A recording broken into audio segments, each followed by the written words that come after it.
c'est cyclique. Aujourd'hui, ils vont vous dire les FDLR, demain, ils vont vous dire le discours de haine, et le lendemain, ils vont encore sortir une carte. Alors, parlons du discours de haine. Vous avez un... Yes, nkuko mwejeje kumwumva canke muko muramukurikirana uyu bamwita Zeno Mukongo Ngei ni ambassadeur eka muserukizi wa RDC ariyo Republique Demokarasi ya Kongo hariya muri Nations Unies muri Leta Zunze Ubumwe za Amerika. Mukanama ka ONU karaye kabaye nuko u Rwanda gongeye gukubitwa inkoshi gongeye gukubitwa rurorera aho umuntu wese yafata ijambo yihanangiriza canke yihaniza igihugu c'u Rwanda n'abayobozi bacu. Turahera ku Bufaransa aho mbere Ubufaransa bwagiye kubwibutsa ko bategerezwa u Rwanda na AFC M23 basanze bafashe umuji wa Goma ko bategezwa kugurura aeroport y'Igoma atagisabwe ku nguvu canke kuneza. Tuva mu gihugu c'u Bufaransa turaja ko Leta Zunze Ubumwe za Amerika aho bongeye kugaragaza ko bafise umubabaro ntangere bifatiye ku gasuzuguro ko kutubahiriza amasezerano yasinwe igenekezo rya 4 ukwezi kwa12 umwaka wa 2025 uyu turangiza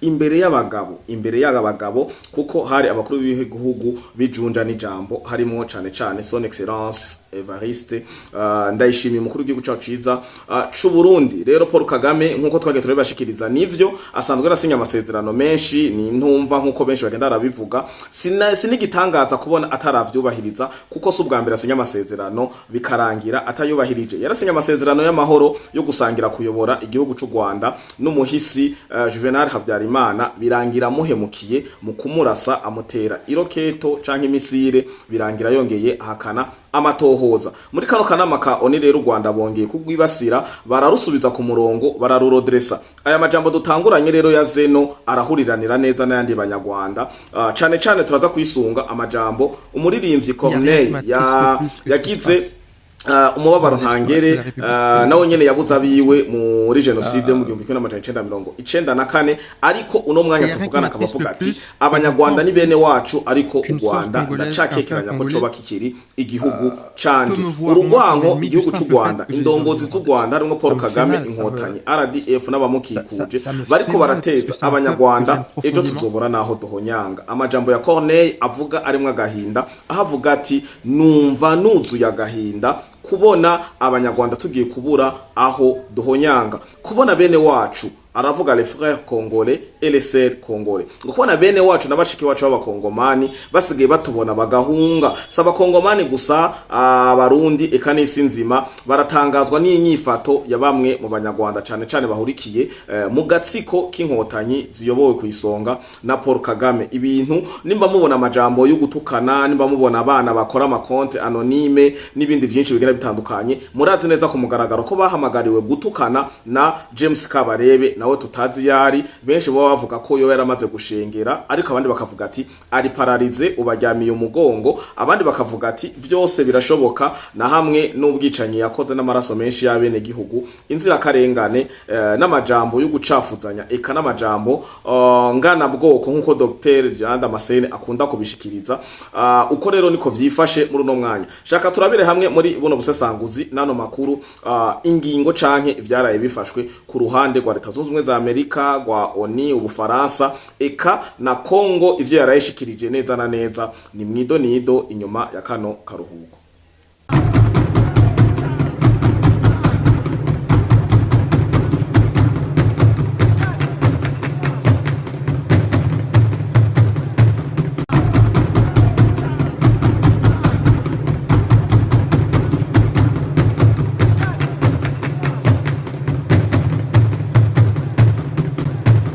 Une des manières les plus efficaces de se garantir du consentement d'un peuple, c'est de lui offrir sur un plateau d'argent à un autre peuple qui serait son ennemi.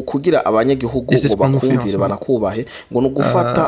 Je suis rwandais, mon père était Tutsi, ma mère était Hutu. Je connais le prix de quoi on est réellement Corneille akabandanya avuga ati ndi umunyarwanda nivyo kandi papa yari umututsi mama yari umuhutukazi jewe mu bantu bategerezwa kumenya ukuri canke ibijanye n'ino mvugo ndimwo ariko akabandanya yongera avuga ati ariko ikintu kimbabaje gusumba ibindi vyose ni ukungene abafrères bene wacu b'abakongomani canke bashiki b'abakongomani bazoza bambona canke bazoza badufata nk'aba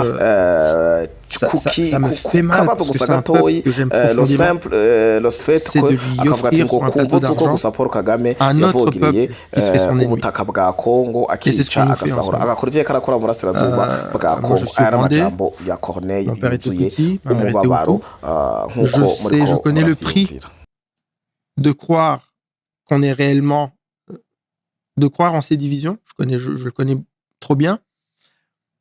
Mais pour moi, il n'y a rien qui m'attriste le plus que ce qui se passe dans l'Est de la République démocratique du Congo en ce moment. Et il n'y a rien qui m'attriste le plus que de penser qu'une sœur congolaise, qu'un frère congolais peut me voir, moi, comme ennemi du simple fait que j'ai des origines rwandaises. Ça me fait mal, ça me fait mal parce que c'est un peuple que j'aime profondément. Nongeye kubaha mwiriwe na mwaramutse bakunze ba Free Podcast TV nkuko bisanzwe ni amagara ubuzima ubumwe n'iterambere mu miryango yacu nongera nkengurukira cyane mwebwe mudahengeshanya gukurikirana ibiganiro n'ubusesanguzi amakuru bica kuri no rubuga rwanyu rwa Free Podcast TV muri mu gihugu cy'u Burundi muri mu Rwanda mu karere ka EAC muri Afrika Asia Amerika Oceania Madagascar iburayi eka imfuruka zine z'isi turabahaye ikaze rero muri uno busesanguzi makuru yo kuri no munsi wa kane ni genekerezo rya 16 ukwezi no kwa kane umwaka no 2026 mu Kirundi turakonze kuvuga ati utera ikirezi ari ibanza canke ngo ija kurisha ihera ku nama turafise akababaro ntangere mu gihugu cacu ciza c'u Burundi kuko twazindutse twakira amakuru atari meza cyane aho umushikiranganje yasanzwe ayoboye tumanako ry'amakuru eka nibimenyesha makuru ministre wa communication na media ariwe muri no mwanya dushirako Fe Gabi Bugaga bikaba vyabereye hariya muri Mutimbuzi muri Bujumbura yagutse hariya mu Kivoga akaba ariho imodoka yiwe yagaragaye nkuko yagize isanganya akaba yasanzwe mu modoka nkuko vyagiye biragaragara ku mafoto no ku mavideo yagiye aracishwa ku mbuga ngurukana bumenyi ariko mutwihanganire inkuru nk'iyi canka ayo mafoto canka ayo mavideo sivyo gucisha ku rubuga nkuko kuko si inkuru yo guserebra ni inkuru yo mubabaro tukaba tugira ko duhoza abarundi muri rusangi umuryango wabuze eka twongera twifatanya nabo muri bino bihe bitoroshe tuva rero muri no nkuru y'umubabaro tuze rero hano mu vyaraye bishinzwe canke bivuzwe mu nama y'umutekano ya ONU aho u Rwanda gongeye guhabwa isomo ruhabwa na gasopo kandi barubwira ko rutegerezwa gukura ingabo no kubahiriza ivyavuye mu masezerano basinye itariki zine z'ukwezi kwa 12 mu mwaka urangiye 2025 vyifashe gute reka duhere rero twihuta ku majambo yashikirijwe n'umuserukizi w'igihugu ca Kongo hariya muri Nations Unies canke mu kanama ka ONU aho yagaragaje ugwanko Paul Kagame n'abamukikuje bama bavuga ko ari ugwanko kenshi bakunda kuvuga ati ngo n'ugwanko go kwanka uwitwa ko ari umututsi hariya mu rasirazuba bwa Kongo bagahindura bakavuga ngo bagenda kurondera mu FDLR bagahindura ngo ugwanko rw'abavuga ikinyarwanda Rwandophone bakongera bagahindura bakavuga ati ugwanko rw'abanyamurenge vyose yabishitse ku mugaragaro ngo aho u Rwanda guheka ngo rukaraba ngo ishusho ry'umunyamurenge rukamushushanya n'umunyarwanda ngo bagaca binjira muri Kongo bisunze ko bagiye kuvugira ngo ubwoko aho mbere yageze kure aranavuga ati mbega igihugu cy'u Rwanda ginanirwa no kujera amoko abiri kuko abatwa babona ko atantambamye nimwe bigera batera haba mu vya politike canke mu mibereho. Aho yavuze ati ubwoko bubiri ngo birirwa buraterana amajambo, injyane yarananiwe kujera Hutu Tutsi mu gihugu ciwe c'u Rwanda. Yoba aje gushobora kujera amoko amajana 450, mbere aragera kure naho nawe wenyene uriko rakurikirana cyo kiganiro ucugira reflexion ukiyumvira Kongo ifisa amoko amajana 450, ugiye kuvuganira uwitwa ko ari umututsi kumvo ziwawe atapreve nimwe igaragara werekana mpuza mahanga. Eske amoko amajana 449 yose yagwitije ubusa? Mbega ayo mahoro uzoyaronka mu gihe uvugiye ubwoko bumwe hanyuma amoko yose amajana 449 ukayagwiza n'ubusa? Reka dukurikirane imbere yuko twinjira neza mu busesanguzi, twiyumvire dumurike kure turabe ino mvugo na strategie niyiye. Uyu ni Zeno Mukongo yavuze ano majambo akurikira. Madame la Présidente, lorsque le représentant du Rwanda, invoquant le génocide rwandais de 1994, vous dit que ce génocide a ses auteurs en République démocratique du Congo, vous avez l'impression qu'il parle des Congolais. Zeno yatanguye avuga ati yaramukije usanzwe arongoye ako kanama, hanyuma aravuga ati mu gihe usarukiye igihugu cy'u Rwanda hano muri ONU yafata ijambo akavuga ibijanye ngo na genocide yo mu Rwanda yabaye mu 1994, hanyuma agashiramwo ko abayikoze araba FDLR bari muri Kongo, ngo omengo kashatse kuvuga ko canke guhishusho ryabo bakoze genocide ko ari abakongomani. Niko yavuze, ngo omengo ko avuze ko abo ba genocidere ari abakongomani. Arabandanya Zeno avuga uko gukurikira. Il ne parle pas des Congolais, il parle des Rwandais. Les FDLR dont ils sont en train de parler, ce sont des Rwandais qui ont fui le Rwanda, qui sont rentrés sur le territoire de la République démocratique du Congo, justement parce qu'au Rwanda, il n'y a que deux tribus qui s'affrontent. Arapreshije neza avuga ati oya namba ni aba FDLR n'abanyarwanda bahungiye mu butaka bwa Kongo, murasirazuba bwa Kongo, kumvo zuko mu Rwanda ari ubwoko ubu bubiri gusa birirwa burajyana, ari injyane z'ubwoko bubiri. Bisigura les FDLR ce sont des Hutu, hanyuma abo inkotanyi ce sont des Tutsi. Donc bagizwa ko bakoze genocide y'abatutsi, abo bahutu baca bahungira mu burasirazuba bwa Kongo. Rero Paul Kagame ari bo yoba ariko araza kurondera kugira yivanje ari burasirazuba bwa Kongo. Turabandanya na Zeno. Au Rwanda, il est impossible à ces deux tribus de cohabiter. Tandis qu'en République démocratique du Congo, il existe 450 tribus qui vivent en parfaite harmonie et qui vivent ensemble. Ngo mu Rwanda ubwo bwoko bubiri buguma bujyana, aribwo ubwo buri mu gihugu n'ubwo buko burondererwa mu burasirazuba bwa Kongo, byarananiranye ko babana. Ngo tandiske ngo mu gihe muri leta ya demokarasi ya Kongo dusanzwe dufise ubwoko amajana 150 tubanye neza, ubwo bwoko bubanye ndonc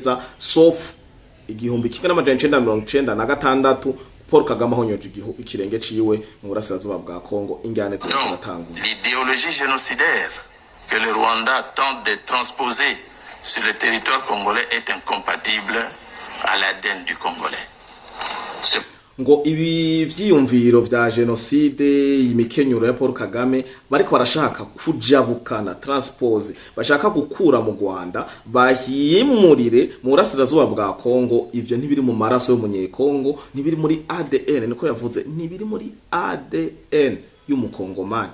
Donc iyo mifyino nizo karata ziwe z'ibinyoma nibiki namenye ko muri Kongo ivyo twebwe ntitunabirota. Pourquoi?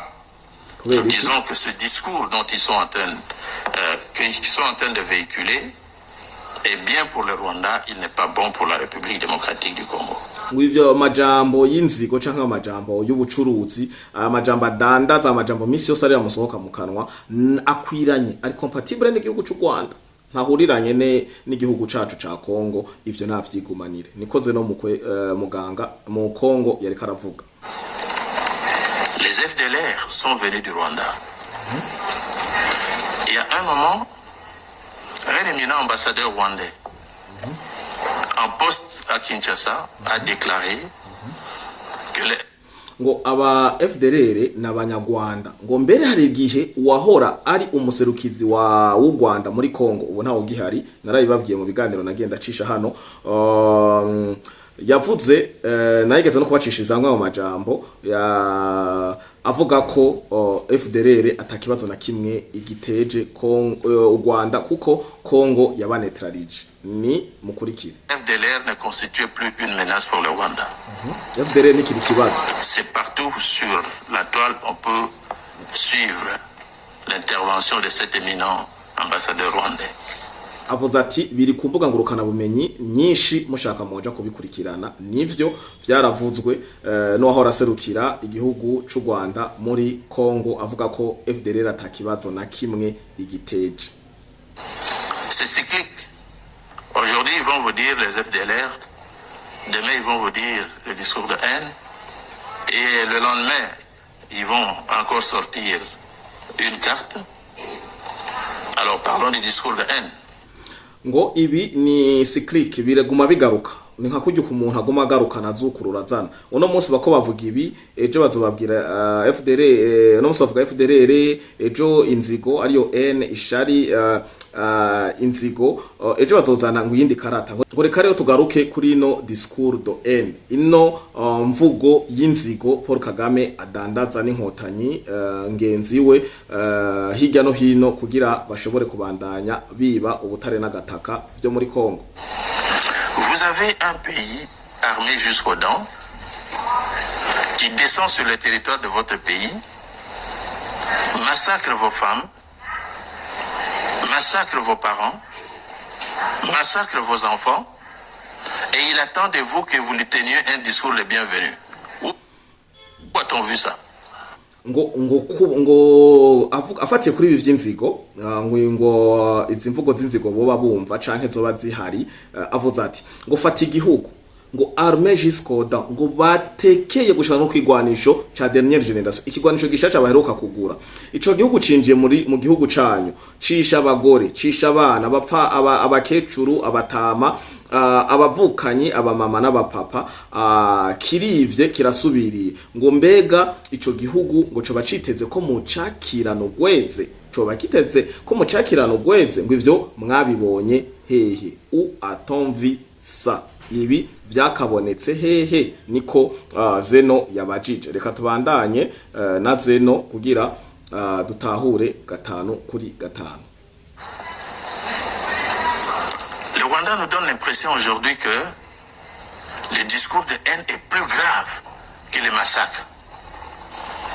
Combien de Congolais ont-ils massacrés depuis qu'ils ont occupé Goma, Bukavu, Uvira?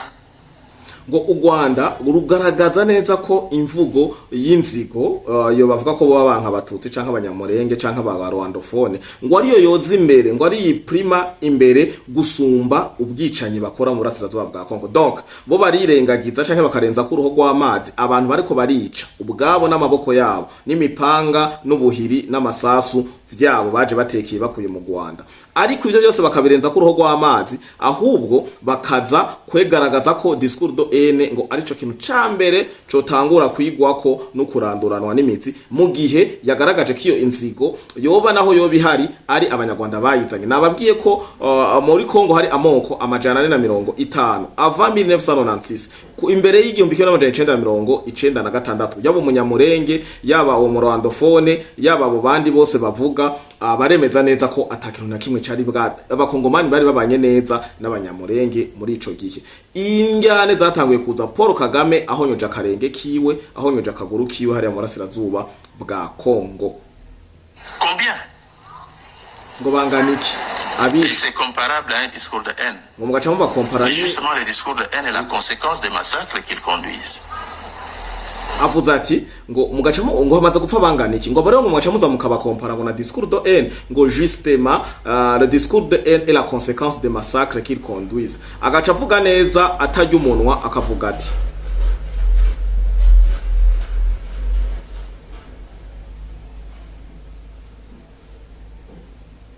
agaca avuga neza atajya umunwa akavuga ati ego vy'ukuri izo mvugo z'inzigo nimba zihari zatumwe ni ingaruka z'ubwicanyi buriko burakorwa mu burasirazuba bwa Kongo. Akarorero, umunyarwanda araje avuga ikinyarwanda, n'umunyarwanda ni RDF, uramwumva neza, ni Inkotanyi, arakwiciye umuryango, wumvise ko uticiwe n'umubango bango n'umufurero n'umushi n'umuruba n'umukasayi n'umukatange n'imbare n'ibindi byinshi. Baratko amatribi amajana 50 ni menshi, muri abo bose wumvise ko atari Gikongo avuga ikinyarwanda. Mbega waja ku rundi rupango kumva niciwe n'abanyarwanda, Kongo yose burasirazuba bwa Kongo bako bicigwa n'umunyarwanda, RDF, Inkotanyi, abo basogose. Hanyuma uyo muntu woguma mukunda, nico kibazo avuga ati c'est la conséquence de massacre qu'il conduise. Alors tugaruka kuri ya discours ya Corneille yavuze ati mvisa kababaro ntangere kubona turiko turakwegerwa dushirwa muri ino mikino, aho tuzotambuka tukabura naho duhonyora kumvo zuko Paul Kagame n'Inkotanyi zimukikuje bamaze kudushingira mahwa, ugwanko ruzobandanya ruba gwinshi cyane mu gihe Paul Kagame adashoboye guhagarika bino ariko arakora mu burasirazuba bwa Kongo ku nyungu ziwe n'umuryango wiwe. Donc le discours de haine n'est pas à la base de la situation qu'ils vivent. C'est eux qui sont justement à la base du discours de haine. Ngo discours de haine imvugo y'ugwanko siyo yatanguye mu burasirazuba bwa Kongo kugira habeho bino biriko biraba, ahubwo hatanguye ubwicanyi bwabo. Nababwiye mu 1996 noho batanguye kuja gutera kwica bisunga ngo bagiye kurondera ba FDLR, kumbagiye kwihora ahera ku makambi ya bitwa bari bahonze 1994 bahungira mu burasirazuba bwa Kongo za Tingitingi n'ahandi henshi hatandukanye. Arajaniranya n'abanyamurenge batamwemereye ko atera yisunze izina ryabo, abandanya yica kuno munsi imyaka 30 irarangiye yica burasirazuba bwa Kongo. Rero bavuga ati izi mvugo z'inzigo naha zivuga ntizavutse ari imvugo z'inzigo, ahubwo zatewe n'ubwicanyi yagiye gukora mu burasirazuba bwa Kongo. Nino bigaragara. Alors madame la présidente, je ne veux pas en abuser. Ils ont parlé de la protection des rwandophones qui sont au Congo. Akabwira urongoye kano kanama akavuga ati ntashaka kundenza urugero, ngo bavuze ngo abavuga ikinyarwanda rero rwandofone n'abanyarwanda n'abavuga ikinyarwanda bari muri burasirazuba bwa Kongo cyangwa bari muri Kongo muri rusange. Ils parlent des Banyamulenge, ce sont des Congolais, ce sont pas des Rwandais. Donc tout simplement parce que ces Rwandais ressemblent, ces Congolais ressemblent aux Rwandais, ils croient qu'ils ont le droit d'entrer sur le territoire congolais, aller protéger des Congolais. Quelle audace! Akavuga ati bavuze kubijanye n'abarwandofone aribo banyamurenge, abanyamurenge n'abakongomani, bisigura ko yavuze ko abanyamurenge ari abakongomani. Udusobanurire yo kungene ngo kumva zuko umunyamurenge ahagaze avuze asa n'umunyarwanda, avuze avuga ikinyarwanda, ahagaze asa n'umunyarwanda, ni mudusigurire yo kungene igihugu cy'u Rwanda coca kiza mu gihugu cacu kikacamvayisa ngo kije kuvuganira ngo uwo mukongomani avuga ikinyarwanda, ngo ugo rukundo arukura hehe, izo nguvu azikura hehe? Ivyo mwabibonye hehe? Quelle audace! Où a-t-on déjà vu ça? Dans quel pays? Où un étranger vient dans votre pays et dit les populations de votre pays là ressemblent aux populations de mon pays, alors moi je viens les protéger. La vérité, elle est connue. C'est l'exploitation des ressources naturelles de la République démocratique du Congo, et nous n'allons pas nous taire pour le répéter. Ngo mwabonye aho igihugu kivuga ati ngo ubwo bwoko canke ngo uwo munyagihugu wawe asa n'umunyagihugu wanje, ndaje rero kumugwanira no kumuvuganira. Ngo ivyo mwabibonye nakambaro kibara, ngo ahubwo ukuri nuko baje kwiba ubutare, kandi ibi ntituzokwigera tunuma canke dutinya kubivuga. Arabandanya gato tuce turangiza. Le Rwanda occupe aujourd'hui les mines de Rubaya. Le Rwanda est devenu l'exportateur du coltan qu'il n'existe nulle part sur le sous-sol rwandais. Ngo uno musi rikimenyamenya u Rwanda gokifye site minier, site d'exploitation y'Irubaya, ahari korta nyinshi cyane ku rwego mpuzamakungu. Ngo kandi ngo igihugu cy'u Rwanda kikaba cagaragaye ko ari bimwe mu bihugu bisohora korta nyinshi hano mu karere ka EAC, mu gihe atanakama ngo ubwo iyo korta ngo ça se trouve ni par muri surosoro y'igihugu c'u Rwanda nta na hamwe bafise korta ico gihugu coba pays exportateur gute kandi bakavyiyemerangira aha rero niho yagaragarije ko objectif atari discours de haine objectif atari izina mututsi objectif atari izina munyamurenge objectif ari kwiba rero vyarangiye oni yafashe decision reka ndabasomera ukungene vyarangiye u Rwanda rutishimye kuko nta muntu n'umwe ari muri ako kanama yashigikiye nababwiye ko ubufaransa bwo bwasavye ko bugurura aeroport y'Igoma vuba byangu atagisabwe rero Amerika yoyo yaciye ikora kino kintu ngoma ndabashikirize biciye kuri USA Africa Media Hub bisigura ko ari urubuga rwa leta zunze ubumwe za Amerika rusanzwe rwiga canke kwitangaza makuru y'ibihugu vya Afrika banditse bavuga ati the USA expressed that it is deeply disappointed by Rwanda's continued escalation of the conflict ngo leta zunze ubumwe za Amerika zavuze ko canke zavuze ko zibabaje cane zitengushwe canke ziri desi n'ingeso y'u Rwanda yo rubandanya injyane rukomeza injyane mu burasirazuba bwa Congo which constitutes a direct violation of its obligations under the Washington Accord ngo bikaba navyo ari bimwe bigize ngo violation direct guhonyanga amategeko canke ivyo biyemeje mu masezerano basinye i Washington barabandanya ati the USA has reiterated its call for the immediate withdrawal of Rwandan troops ngo leta zunze za Amerika zikaba zarasavye canke zongeye gusaba kandi ubugira kandi ko basirikare b'u Rwanda bokugwa ku butaka bwa Congo bitaraririye atagisabwe barabandanya kavuga ati the sovereignty territorial integrity and political independence of the DRC must be respected ngo ubusugire canke ubwigenge la souveraineté canke ngo l'intégrité territoriale ngo ya Congo na independence politique n'ubwigenge bw'igihugu ca demokrasi ya Congo bitegerezwa kubahiriza avril